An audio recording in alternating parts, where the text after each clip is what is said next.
Par ta parole, Seigneur, nous marchons avec foi.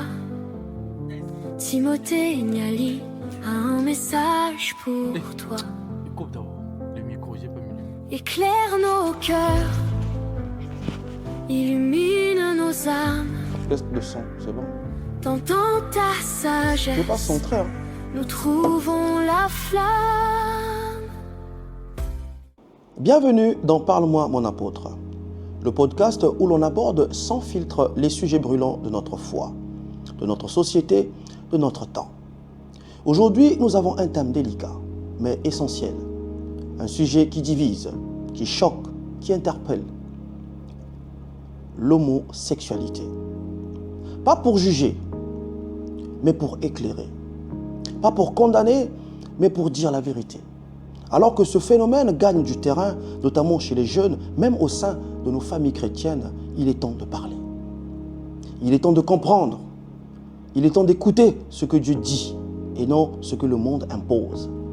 L'homosexualité, une confusion, une blessure, un appel au retour. Écoutons l'histoire de Kevin.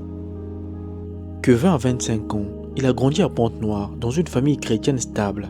Il a reçu une éducation, des valeurs, mais très jeune, il commence à ressentir une attirance envers les garçons. Il n'en parle à personne, il garde ça pour lui, il pense que ça passera. Mais les années passent et la confusion persiste. Un jour, poussé par un besoin de vérité, Kevin fait son coming out.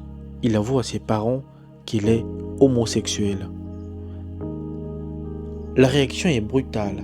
Sa mère s'effondre. Son père furieux le chasse de la maison. Kevin, blessé, rejeté, par son rien. Il s'isole, s'éloigne de tous, il se perd. Dans la rue, il découvre un monde nouveau. Des hommes plus âgés, plus riches, qui lui proposent de l'argent en échange de son corps. D'abord, il refuse, puis il cède. Il se dit que c'est temporaire. Mais il y retourne, encore et encore. Petit à petit, Kevin devient un produit. Il s'habille bien, il affiche des photos joyeuses, mais à l'intérieur, il s'éteint. Ce n'est pas un cas isolé. Au Congo, ce phénomène devient viral. De plus en plus de jeunes garçons s'adonnent à ces pratiques, non par amour, mais pour survivre, pour le confort, pour l'apparence. Et ils échangent leur virilité contre du cash, leur dignité contre des promesses. Ils pensent avoir trouvé un raccourci, mais ils s'enfoncent dans un piège.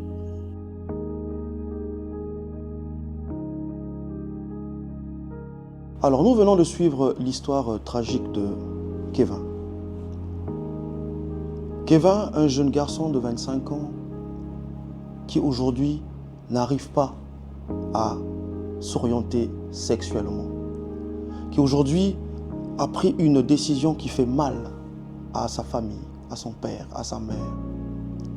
Et ses parents sont désorientés, ne sachant pas comment réagir face à une telle situation. Aujourd'hui, ils ne sont pas les seuls. Il y a plusieurs familles dans les mêmes situations. Plusieurs familles dans notre pays, dans nos villes, Pointe-Noire, Brazzaville, qui se posent les questions. Comment réagir en face d'une telle situation? Un enfant qu'on a chéri, un enfant qu'on a éduqué, élevé, un enfant sur qui repose un grand espoir. Et cet enfant décide à un moment donné de se désorienter sexuellement. Comment aujourd'hui les parents peuvent réagir face à ces choses? Alors aujourd'hui, on a l'impression que c'est un phénomène nouveau. Mais le phénomène n'est pas nouveau. Il est tout simplement amplifié par le fait des réseaux sociaux. Mais c'est un phénomène qui a existé il y a cela des millénaires, il y a cela des siècles. Alors pour repartir dans la parole de Dieu, pour repartir dans la Bible, Sodome et Gomorrhe ont été détruites par justement ce problème, ce souci. Un mal social qui a commencé depuis cette époque de Sodome et Gomorrhe. On peut se souvenir que l'Éternel envoie des anges à Sodome. Il envoie des anges pour exfiltrer la famille de Lot, la seule d'ailleurs qui était exempte de cette pratique sodomite, d'où vient le mot Sodome. Et donc les anges arrivés chez Lot ont été reçus. Lot les a reçus d'une façon hospitalière. Mais ceux qui les ont vus rentrer chez Lot ont voulu aller avec ces anges, confirmant ainsi que Sodome et Gomorrhe étaient une ville infestée d'abominations. Une ville où on ne pouvait plus récupérer qui que ce soit parce que le mal avait gangréné toutes les familles. Et donc vous pouvez vous souvenir aussi de l'intercession d'Abraham auprès de l'Éternel.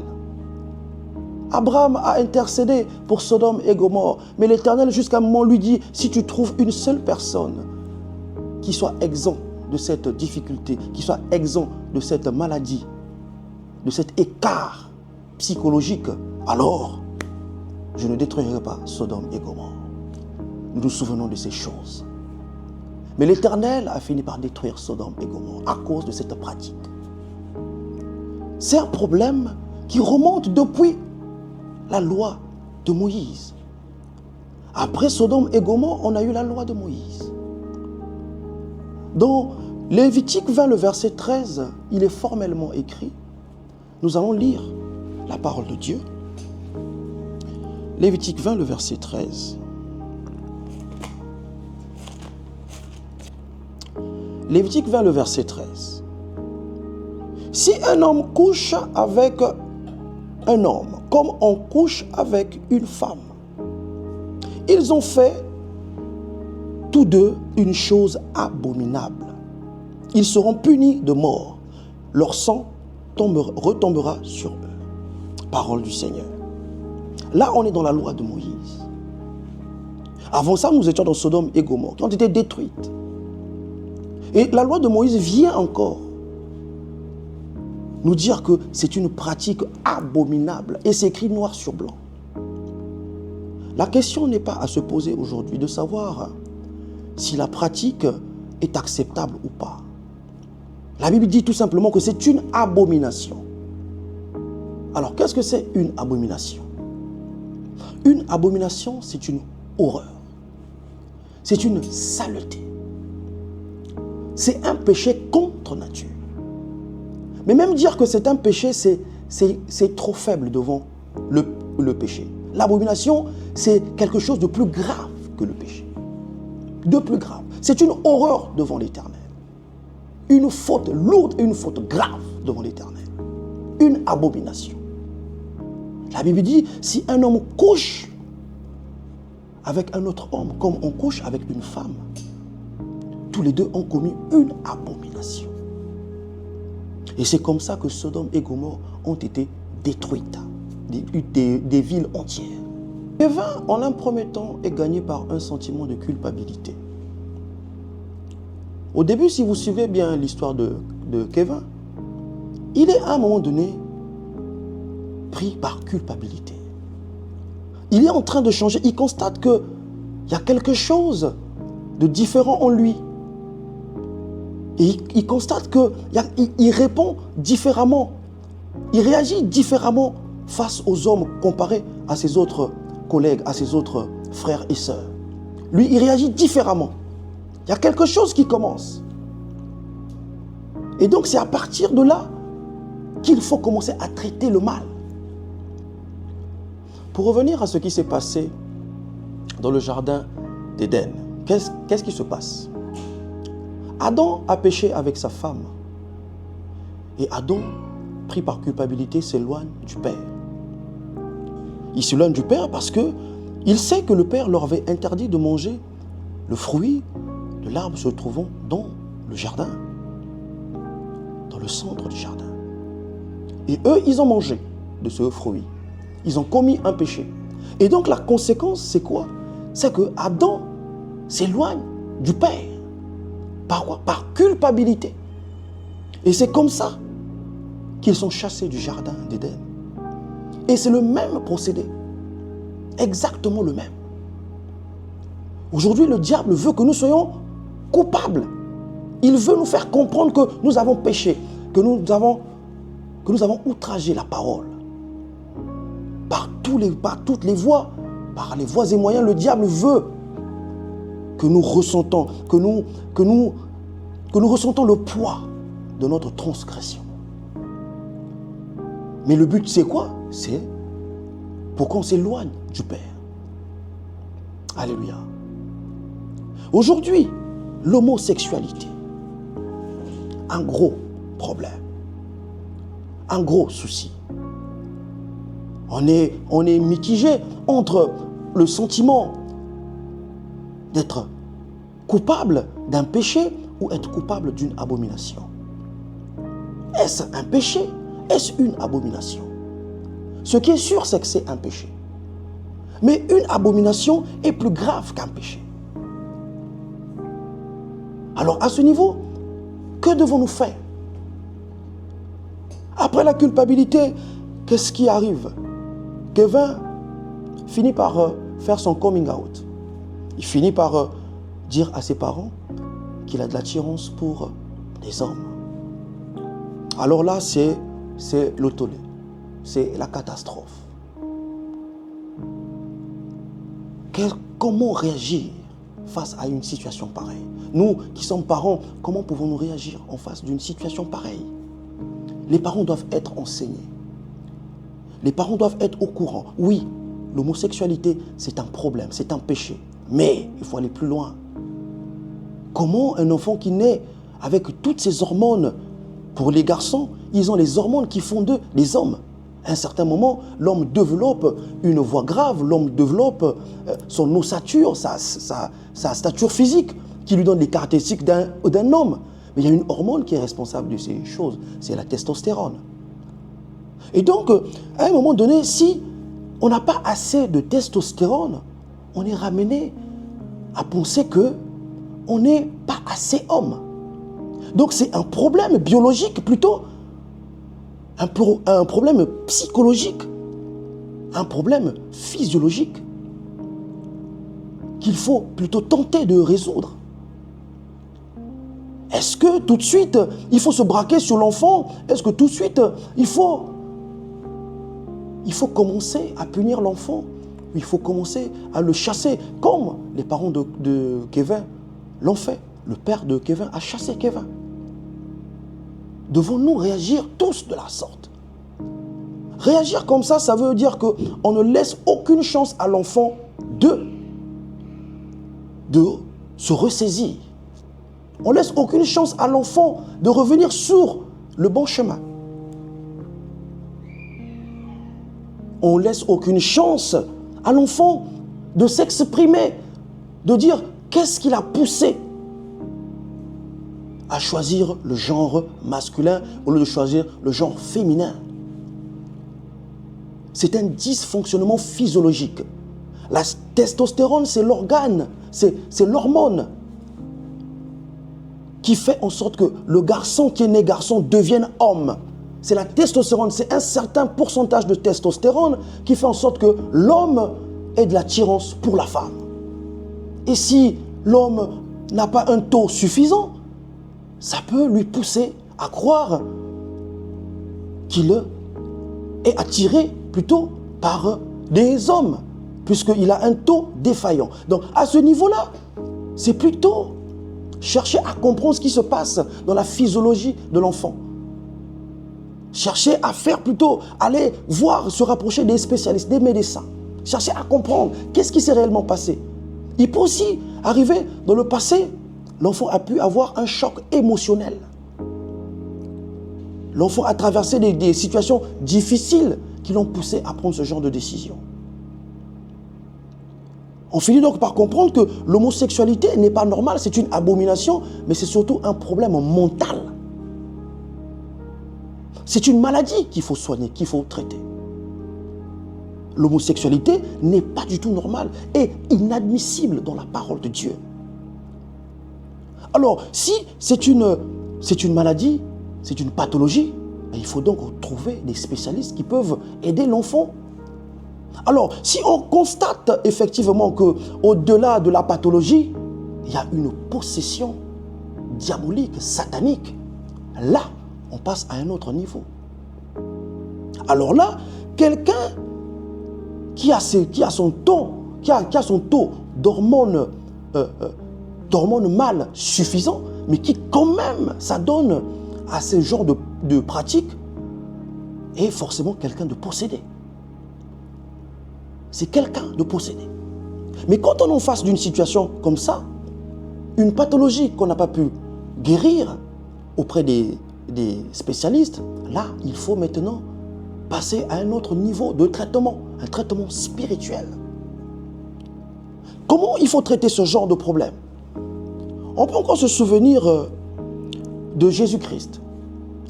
Jésus-Christ, au moment où il annonce à ses apôtres qu'il devait souffrir, qu'il devait mourir, qu'il devait être crucifié, qu'il ressusciterait le 3e jour, il y a eu un apôtre, non mais à cette époque il n'était pas apôtre, il était encore disciple. Il y a eu un disciple à côté de lui qui lui dit, nous pouvons le lire dans Marc 8, le verset 33. On va lire ça quand même, pour ne pas mal interpréter la parole. Nous allons dans Marc 8, le verset 33.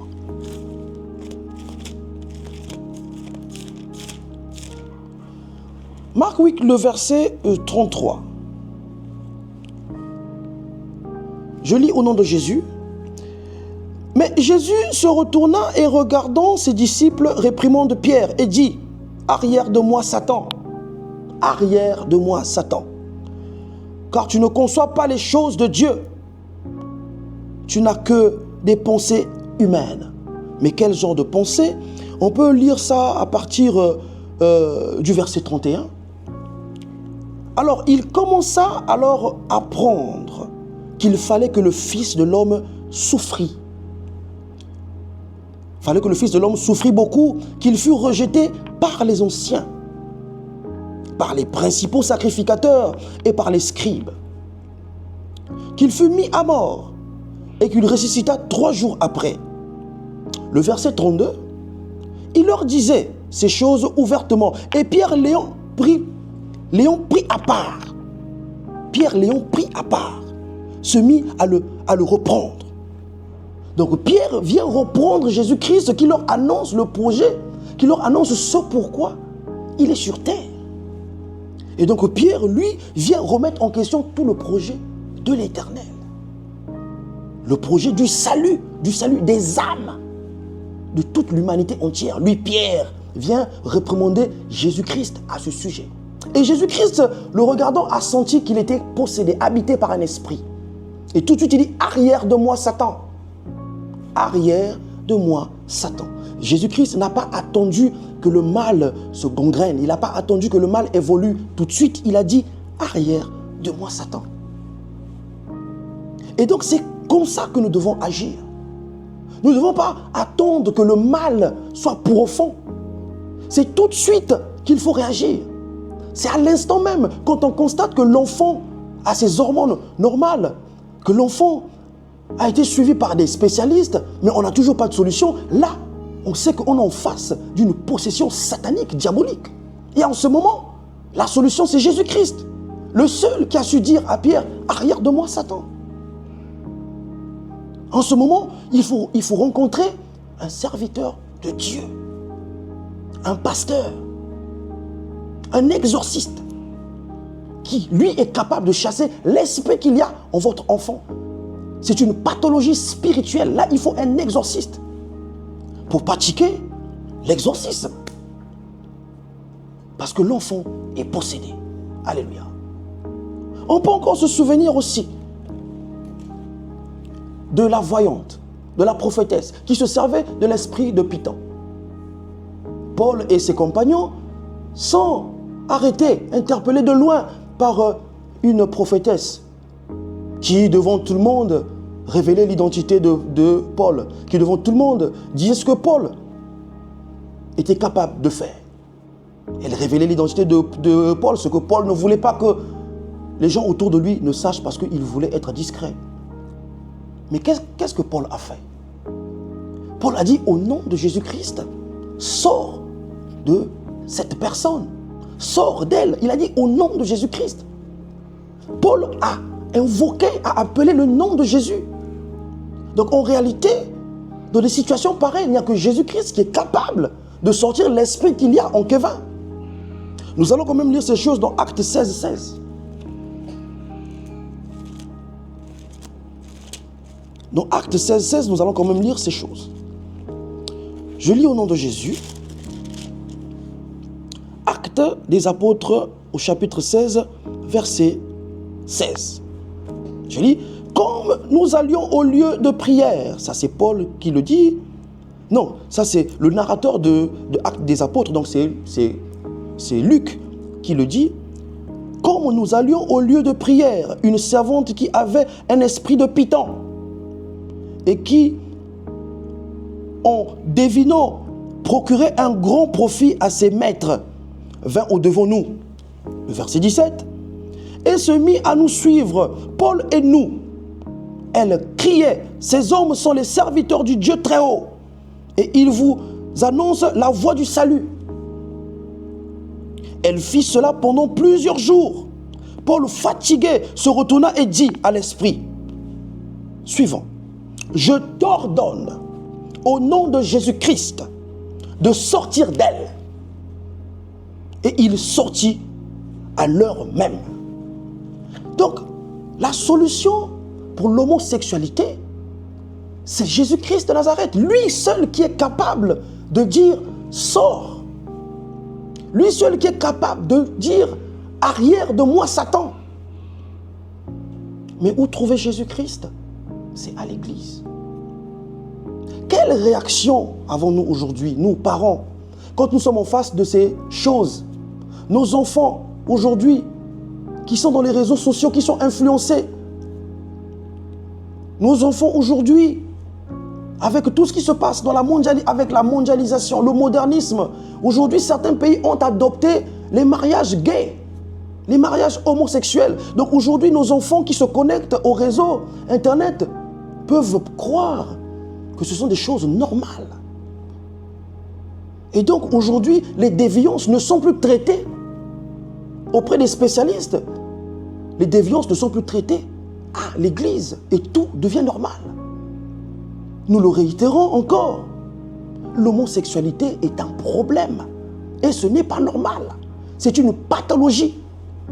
C'est une maladie qui peut être une pathologie biologique, psychique, mais aussi qui peut devenir une pathologie spirituelle. Parce qu'on est possédé par des esprits. La solution, c'est Jésus-Christ de Nazareth. Alléluia. Alors, si on veut aller plus loin, si on veut pousser le bouchon plus loin, on constate que la gloire de l'homme, la fierté d'un homme est logée au niveau de ses reins. La fierté d'un homme, c'est sa postérité. C'est la capacité d'un homme à faire des enfants. Mais comment un homosexuel peut avoir une postérité, avoir des enfants? Comment un homme qui va avec un autre homme peut avoir des enfants? Parce que pour avoir des enfants, il faut que les deux genres différents s'accouplent. Mais comment un homme qui va avec un autre homme peut-il avoir des enfants? La fierté d'un homme, c'est sa postérité. La gloire d'un homme se cache au niveau de son bassin. C'est le bassin qui fait qu'un homme soit véritablement un homme. On peut prendre le cas d'Abraham. Abraham est grand aujourd'hui et Abraham est déclaré saint. Il est saint à cause de sa foi, la foi qu'il avait eue en l'Éternel, parce qu'il a accepté de sacrifier son fils unique, Isaac. Et l'Éternel a dit qu'il était saint. Saint pourquoi? Parce qu'il a cru en l'Éternel. À cause de sa foi, Abraham est déclaré saint. L'apôtre Paul le rappelle dans les Épîtres aux Romains. Abraham est déclaré saint à cause de sa foi. Mais Abraham aussi est grand. La Bible dit, je rendrai ton nom grand. Je rendrai ton nom grand. Ta postérité sera grande. Alléluia. On promet à Abraham une postérité. On promet à Abraham que son nom sera grand. On dit même à Abraham, celui qui te maudira sera maudit, celui qui te bénira sera béni. Abraham, le nom d'Abraham est rendu grand, c'est à cause de sa postérité. Il est le père de tous ceux qui ont la foi en l'Éternel. C'est la postérité d'Abraham qui a fait que le nom d'Abraham soit grand. Nous pouvons lire ces choses dans Genèse 13, le verset 16. Genèse 13, le verset 16. Je lis au nom de Jésus. La Bible dit ceci. Je rendrai ta postérité comme la poussière de la terre. En sorte que si quelqu'un peut compter la poussière de la terre, ta postérité aussi sera comptée. La postérité d'Abraham sera comptée. Une grande postérité. Mais la postérité, ce sont les enfants d'Abraham. Donc ce qui a fait que le nom d'Abraham soit si grand, c'est sa postérité. C'est la postérité d'un homme qui fait en sorte que son nom soit grand. Donc la gloire d'un homme est cachée dans sa postérité. Or sa postérité est cachée où? Dans son bassin. Le bassin d'un homme cache la gloire de l'homme. Alléluia. Nous pouvons aussi prendre le cas de Judas et Tamar. Qui est Judas? Judas, c'est un fils de Jacob. Le fils de Jacob qui est le premier, donc le patriarche de ce qu'on appelle la tribu de Judas. Et par cette tribu devait naître le Messie, le Christ. Voilà pourquoi Christ est appelé le lion de la tribu de Judas. Judas, à un moment donné, s'éloigne de ses frères. Et il rencontre une Cananéenne. À cette Cananéenne, il lui donne deux fils. Le premier qui s'appelle Er et un second qui s'appelle Onan. Vous lirez ces choses dans Genèse 38. Alors, la Bible dit que Er, son premier fils, avait une femme qu'on appelait Tamar. Et donc cette femme, Tamar, épouse de Er, finit par perdre son mari. Er, la Bible déclare que Er était méchant. Er était méchant et l'Éternel décide de le faire mourir. Et donc Onan, qui est le cadet, récupère la femme par héritage, selon la coutume juive. Et donc Judas demande à Onan, le cadet, de donner une postérité à Tamar. Et celui-là refuse de lui donner une postérité. À chaque fois qu'il allait avec Tamar, il jetait sa semence par terre. Et l'Éternel, ayant vu ces choses, lui fait mourir lui aussi à son tour. Il est mort. Pourquoi? Parce qu'il a refusé de donner une postérité à qui? À Tamar. Mais en réalité, pourquoi il meurt réellement? Il meurt parce que Judas devait avoir une postérité. Et la suite de cette postérité, c'était Onan avec Tamar. Mais lui refusait de donner une postérité à Tamar. L'Éternel donc le fait mourir. Pourquoi? Parce que la postérité de Judas était importante. De là devait venir le Christ. La postérité d'un homme est utile. La postérité d'un homme, c'est la gloire d'un homme. C'est la fierté d'un homme. Alléluia. Alors nous allons prendre quelques questions de nos internautes. N'hésitez pas, bien-aimés, de nous écrire. Envoyez-nous vos histoires, vos questions. Tout ce qui peut contribuer à améliorer le thème que nous enrichissons, n'hésitez pas. Nous allons prendre quelques questions de nos frères, des internautes. Nous avons ici Junior de Tiettier. Junior de Tiettier dit ceci. Selon la Bible, l'homosexualité est-elle un péché que l'on doit dénoncer clairement dans nos familles chrétiennes?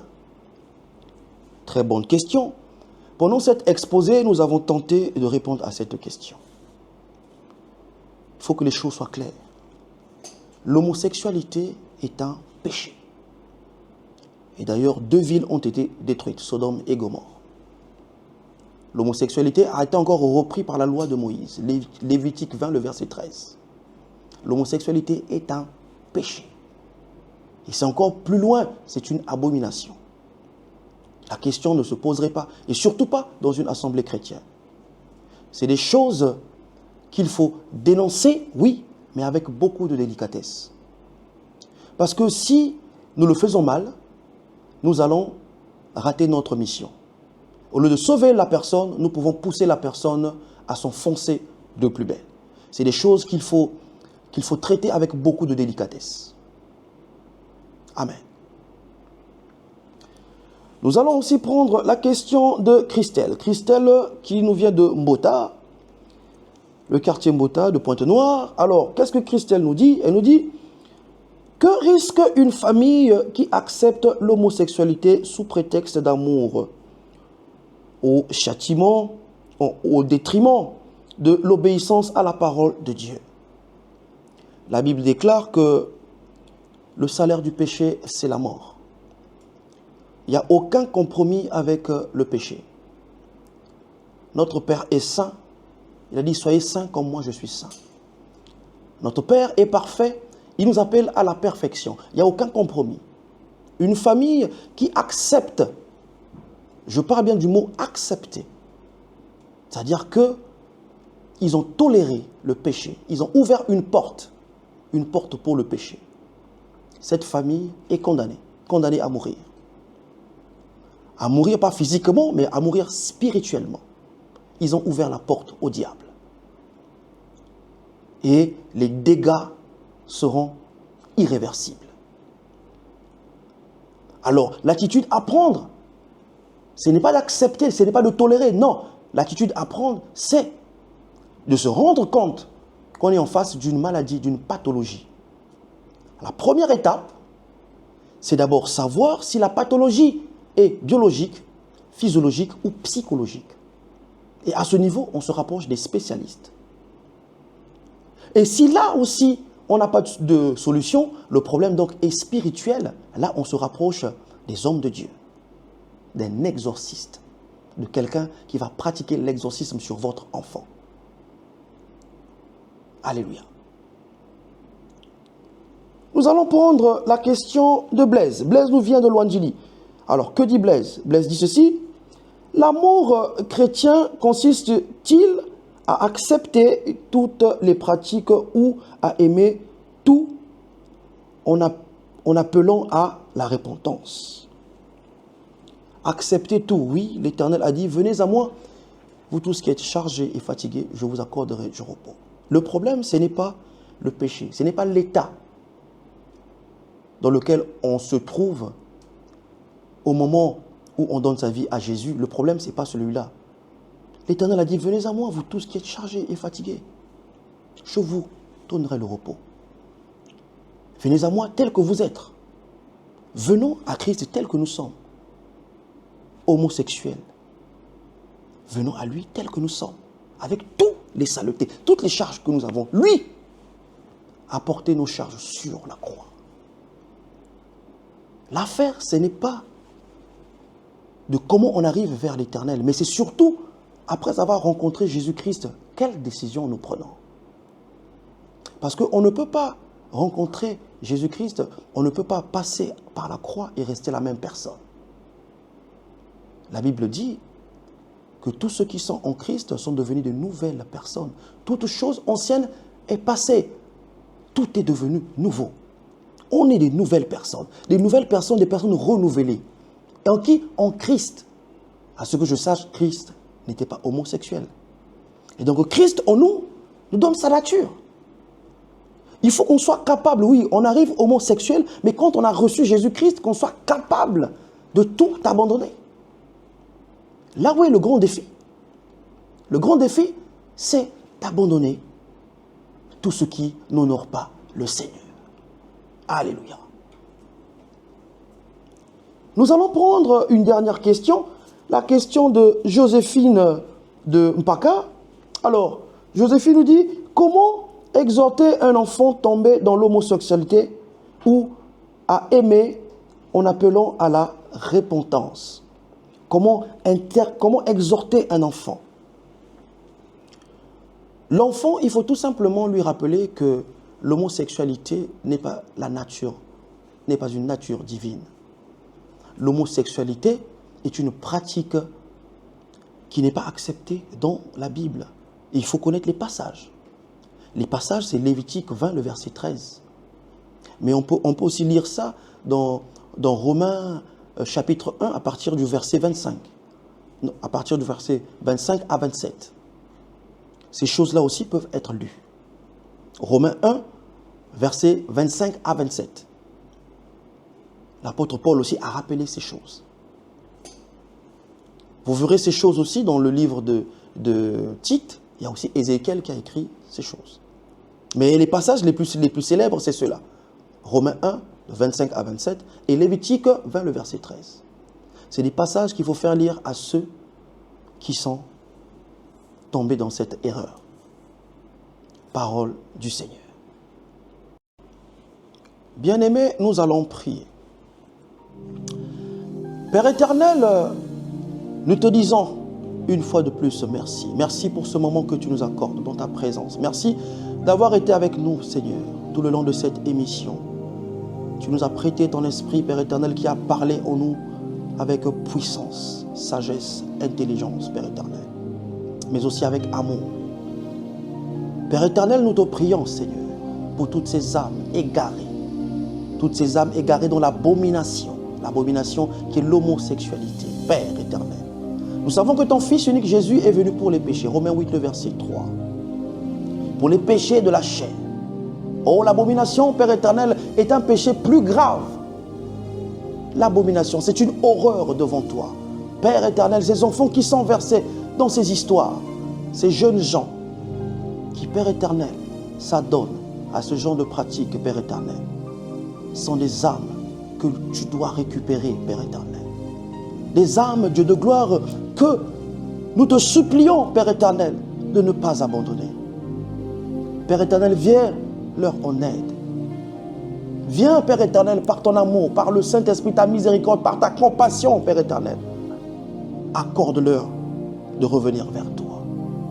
Permets, Père éternel, qu'ils rencontrent des véritables hommes de Dieu qui leur enseigneront la parole, qui leur enseigneront leur déviation, qui leur feront remarquer, Père éternel, qu'ils ont dévié jusqu'à être abominables, à constituer une horreur devant toi, Père éternel. Nous prions pour toutes ces âmes. Et Père éternel, nous te demandons pardon à leur place. Nous te supplions, Père éternel, s'il te plaît, par tes compassions, aie pitié de ces âmes. Et Père éternel, laisse-les revenir vers toi. Et tout cela pour ta gloire. Ne laisse pas, Père éternel, le diable triompher. Le laisser triompher, Père éternel, c'est de les laisser mourir dans cet état. Oh Dieu de gloire, tu es le Dieu des vivants, mais pas le Dieu des morts. Une fois mort, Père éternel, cela est trop tard. Cela sera trop tard. Ne permets pas, Père éternel, que cet enfant Kevin, Dieu de gloire, reparte, Seigneur. Meure sans t'avoir rencontré, toi qui es le véritable Dieu, le Dieu du changement. Viens changer la nature, Père éternel, de ceux qui ont dévié. Redonne-leur la nature de ton Fils unique Jésus-Christ. Fais en sorte, Père éternel, qu'ils se multiplient. Fais en sorte, Père éternel, que la gloire que tu leur as donnée au niveau de leur rein, au niveau de leur semence, au niveau de leur postérité, Père éternel, que cette gloire retentisse comme celle d'Abraham, comme celle de Judas, dans le nom tout-puissant de Jésus. Amen. Bien-aimé, tu viens de suivre Parle-moi, mon apôtre. Aujourd'hui, nous avons parlé d'un sujet sensible, mais nécessaire. L'homosexualité. Si tu es concerné, si tu vis cette réalité dans le secret, dans le rejet, sache une chose. Dieu t'aime, mais il ne cautionne pas tout. Il t'appelle à revenir à lui, à quitter la confusion pour retrouver ton identité en Christ. Ce podcast n'a pas été enregistré pour te juger, mais pour t'avertir, pour t'aimer avec vérité. Et s'il t'a dérangé, c'est peut-être parce que Dieu est en train de te parler. Ne fuis pas, ne te ferme pas, cherche la lumière. Si tu veux aller plus loin, écrire à l'émission ou recevoir la prière, contacte-nous. L'équipe Parle-moi, mon apôtre, est là pour t'écouter. Et souviens-toi, ce n'est pas trop tard pour changer. Ce n'est jamais trop tard pour venir à Dieu. À très bientôt pour une nouvelle émission. Que la paix et la vérité du Christ reposent sur toi. Reste connecté.